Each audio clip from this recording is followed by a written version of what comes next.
NCP में फूट के बाद पहली बार अलग अलग दिवाली पड़वा मना रहे हैं शरद पवार और अजित पवार। अजित पवार ने अपने बारामती में आवास पर मनाई दिवाली पड़वा।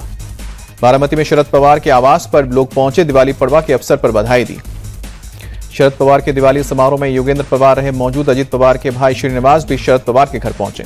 परिवार में बंटवारे पर सुप्रिया सुले का बयान, कहा कि परिवार में बंटवारा बीजेपी का कारनामा, दिल्ली की अदृश्य शक्ति ने घर तोड़ा।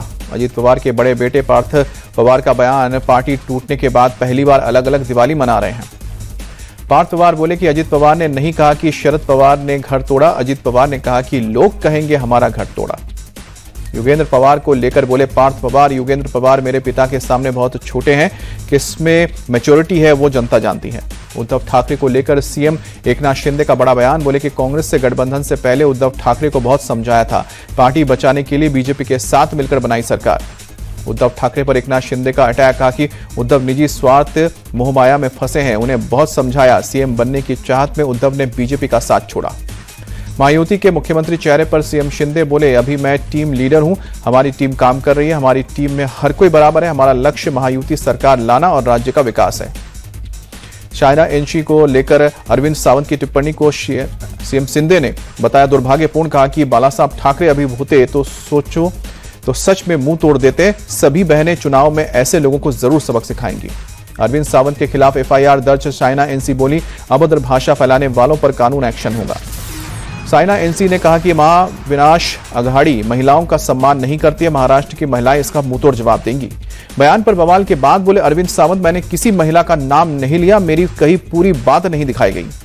अरविंद सावंत बोले मुझे बदनाम करने की कोशिश हो रही है, 29 तारीख को बयान दिखा दिया था, तब किसी ने मुझे कुछ नहीं कहा।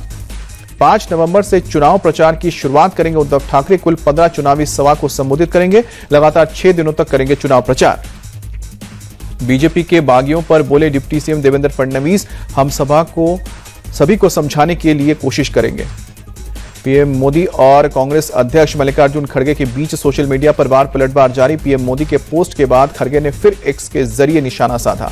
खड़गे ने पीएम मोदी को संबोधित करते हुए लिखा कि झूठ, छल, जालसाजी, लूट और प्रचार, ये 5 विशेषण है जो आपकी सरकार का सबसे अच्छा वर्णन करते हैं। खड़गे ने कहा कि 100 दिन की योजना के बारे में आपका ढोल पीटना एक सस्ता पीआर स्टंट था। कांग्रेस अध्यक्ष ने पीएम मोदी से 6 सवाल भी पूछे। 2 करोड़ नौकरी के वादे, महंगाई, अच्छे दिन, विकसित भारत, ना खाऊंगा ना खाने दूंगा और देश को नहीं झुकने दूंगा के नारे पर कसा तंज। सबसे पहले मल्लिकार्जुन खड़गे ने एक्स पर पीएम मोदी को घेरा, जिसका पीएम मोदी ने उसी प्लेटफॉर्म पर जवाब दिया। पीएम मोदी ने लिखा, कांग्रेस के झूठे वादों से सतर्क रहे जनता। पीएम मोदी ने कहा कि झूठे वादे करना आसान, पूरा करना मुश्किल है, जनता के सामने बेनकाब हुई है कांग्रेस। पीएम मोदी बोले, कर्नाटक में कांग्रेस पार्टी पॉलिटिक्स और लूट में ही बिजी है, मौजूदा योजनाओं को भी वापस लेने की तैयारी। पीएम मोदी ने कहा कि हिमाचल प्रदेश में सरकारी कर्मचारियों को समय पर वेतन नहीं दिया जाता है, तेलंगाना में किसान अपने वादे के मुताबिक कर्ज माफी का इंतजार कर रहे हैं। पीएम मोदी बोले, कांग्रेस ने छत्तीसगढ़ और राजस्थान में कुछ भत्ते देने का वादा किया था जो 5 साल तक लागू नहीं हुए। अरुणाचल के बमला में केंद्रीय मंत्री किरेन रिजिजू ने जवानों के साथ दिवाली मनाई, चीनी सैनिकों से भी बात की। अमेरिका में आज 22 नवंबर तक सैन्य अभ्यास वज्र प्रहार, भारतीय और अमेरिकी सेना एक साथ सहयोग बढ़ाने के मकसद से करेंगी। तिरुपति मंदिर में अब सिर्फ हिंदू करेंगे काम, टीटीडी बोर्ड का अध्यक्ष बनते ही बीआर नायडू का फरमान।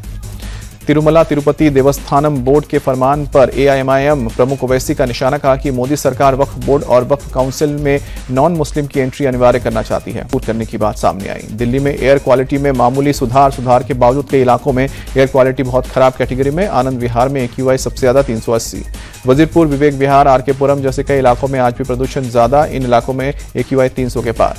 दिल्ली के अधिकांश इलाकों में हवा की गुणवत्ता बहुत खराब, अक्षरधाम मंदिर के पास छाई धुंध की परत।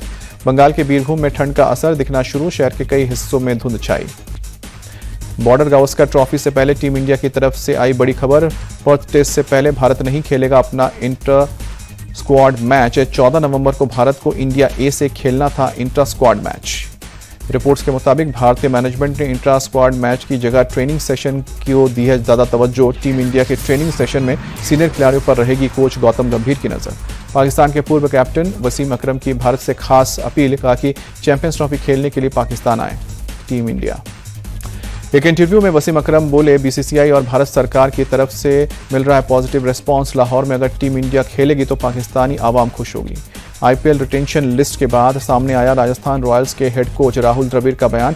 कहा कि रिटेंशन के दौरान संजू सैमसन की बड़ी भूमिका, काफी मुश्किल के बाद रिटेन किए गए हैं खिलाड़ी। राहुल द्रविड़ बोले, खिलाड़ियों के साथ संजू सैमसन के अच्छे संबंध हैं, रिटेन किए गए हैं कई खिलाड़ियों के लिए द्रविड़ ने जताया दुख। कोलकाता नाइट राइडर्स के सीईओ वेंकी मैसूर ने रिटेन खिलाड़ियों को लेकर किया बड़ा खुलासा। कहा कि 6 खिलाड़ियों को चुनना बहुत मुश्किल था। श्रीलंका दौरे के लिए ऑस्ट्रेलिया ने किया टीम का ऐलान। दोनों टीमों के बीच 2 टेस्ट और 1 वनडे मैच, जनवरी-फरवरी में सीरीज का आयोजन। श्रीलंका क्रिकेट बोर्ड ने की शेड्यूल की घोषणा। गॉल में खेले जाएंगे टेस्ट सीरीज के दोनों मैच, एकमात्र वनडे के लिए अभी वेन्यू तय नहीं। 2 नवंबर को वेस्टइंडीज इंग्लैंड के बीच खेला जाएगा वनडे सीरीज का दूसरा मैच। 3 मैचों की सीरीज में वेस्टइंडीज 1-0 से आगे।